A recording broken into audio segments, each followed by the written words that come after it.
Chief of army staff general Asim Munir کو field marshal K عہدے پر ترقی دینے کا نوٹیفیکیشن جاری کر دیا گیا ہے۔ مزید جانتے ہیں ڈان نیوز اسلام آباد کے چیف رپورٹر ثناء اللہ خان سے۔ جی ثناء اللہ، بتائیے گا۔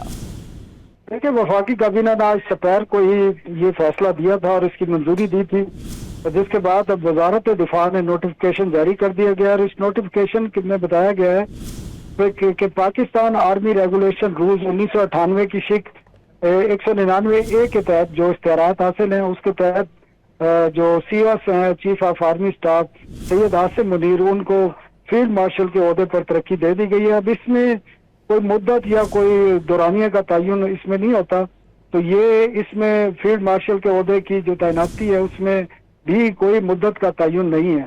تو یہ وزارت دفاع کی طرف سے نوٹیفیکیشن جاری کیا گیا اور کابینٹ کی منظوری اور منٹس کی منظوری کے بعد اس کا اطلاق کیا گیا، اور اس کو فوری طور پر نافذ العمل اس کو کہا گیا ہے کہ یہ ہوگا۔